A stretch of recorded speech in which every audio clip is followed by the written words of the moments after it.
Hello दोस्तों, स्वागत है आप सभी का मेरे YouTube चैनल मोटिवेशनल एपिसोड्स में।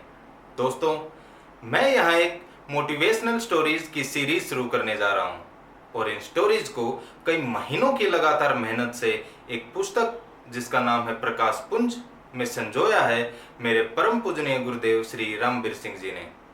दोस्तों, मेरा ये सीरीज शुरू करने का एक ही उद्देश्य है कि आप समझ पाओ कि कैसे बहुत से लोगों को जन्म तो मिला एक साधारण परिवार में, लेकिन उन्होंने अपनी कड़ी मेहनत के बल पर अपना, अपने माँ बाप का और अपने देश का नाम शिखर तक पहुंचाया।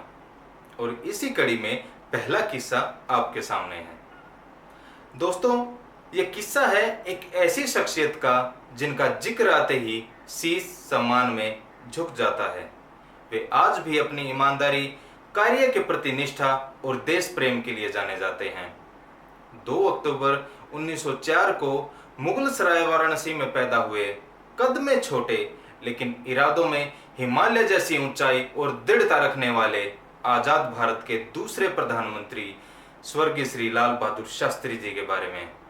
यह बात उस समय की है जब शास्त्री जी देश के महत्वपूर्ण पद पर विराजमान थे और उनके चाहने वाले उन्हें धोती कुर्ता त्याग कर कोट पैंट पहनने की सलाह देते थे। एक दिन खुद नेहरू जी ने उनसे कहा कि आप हर रोज धोती कुर्ता ही क्यों पहनते हैं, और भी तो बहुत सारी पोशाकें हैं, उनको भी तो पहनना चाहिए। तो शास्त्री जी ने उनसे कहा कि यह पोशाक हमारी भारतीय संस्कृति की पहचान है और जितना अपनापन, आराम और सहजता मैं इस पोशाक में महसूस करता हूँ शायद ही किसी और में कर पाऊं। शास्त्री जी हमेशा सादा जीवन, उच्च विचार वाली नीति में विश्वास रखते थे। आगे चलकर जब शास्त्री जी प्रधानमंत्री बने तो उन्होंने अपनी पुरानी फटी हुई धोती में ही शपथ ग्रहण की थी।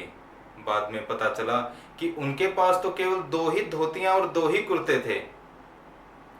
प्रधानमंत्री बनने के बाद एक दिन उनकी धर्मपत्नी ने गुस्से में आकर उनसे कहा कि अब तो आप प्रधानमंत्री बन गए हो, अब तो नई धोती ले लो।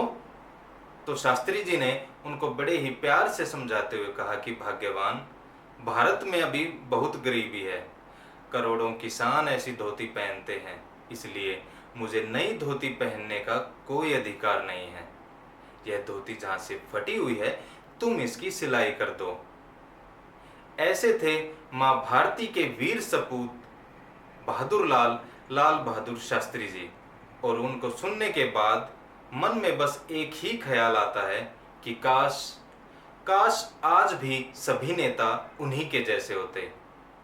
तो दोस्तों, मोरल ऑफ द स्टोरी ये है कि इंसान की पहचान उसके कद, उसके रंग रूप या उसके कपड़ों से नहीं होती, बल्कि इंसान की पहचान होती है उसके सत्कर्मों से, उसके सद्गुणों से। तो दोस्तों, ये वीडियो कैसी लगी कमेंट सेक्शन में जरूर हमें बताएं। और अगर अभी तक आपने इस चैनल को सब्सक्राइब नहीं किया है तो प्लीज इसको सब्सक्राइब कीजिए और साथ में बेल आइकन को जरूर दबाएं ताकि मेरी आवाज बिना देरी के आप तक पहुंच सके। तो दोस्तों, बहुत ही जल्द मिलते हैं अगले किस्से के साथ। तब तक के लिए गुड बाय, जय हिंद।